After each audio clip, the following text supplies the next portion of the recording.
I think when I think back about anxiety, I probably had it in my early 20s. Certain things that were triggers that would cause me super high anxiety is basic things like going to the dentist. I used to commute and take a train and 2 metros and a bus, and that would cause me very high anxiety. A lot of it is when I used to live in Montreal, and just like the transition of leaving home and stuff like that would cause me anxiety. And social settings, I started realizing that I would get claustrophobic, and social settings where there were really large amount of people would cause me high anxiety.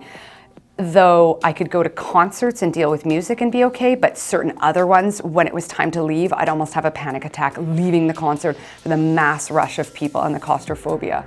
If we really want to get into talking about my past, I was diagnosed with post-traumatic stress disorder. I was literally at rock bottom. It was very, very low point in my time. It was very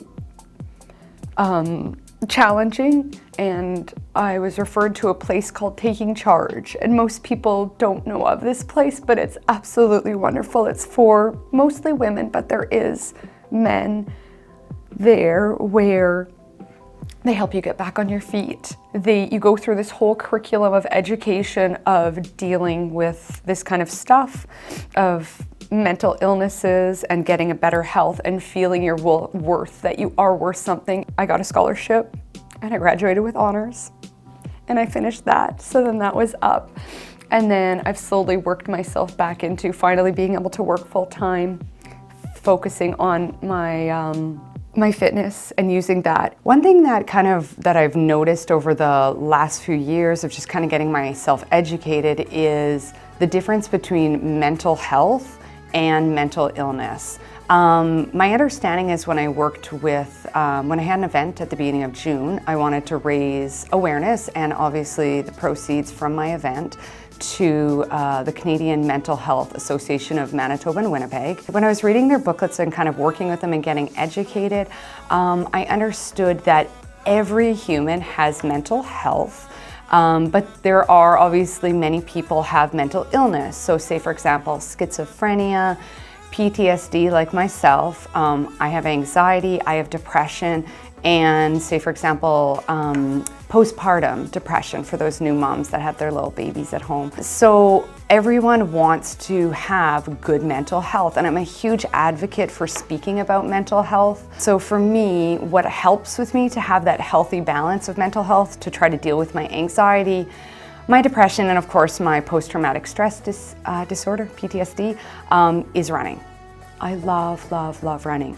Running is that exercise that kind of is free therapy, and it just, I don't know, it just releases those endorphins, and there is such thing as a runner's high, but that's exactly it. When I wake up in the morning, I have to work out every single day that I go to work so I can manage with the stress. So for a perfect day for me is waking up at 4:50, alarm goes off, either running outside or getting to the gym to do that physical fitness.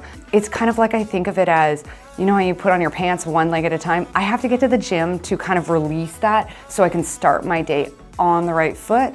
So running is that one thing that I'm hooked on. I've been running for most of my life, and over the last few years I've really started doing races. I've met so many amazing people in this city because it's got such a huge community of running, the running community here in Winnipeg. And with them, I've met so many amazing people that just run, and everyone has their reason why they run, and they always ask me, what's your time, how quick, how many miles?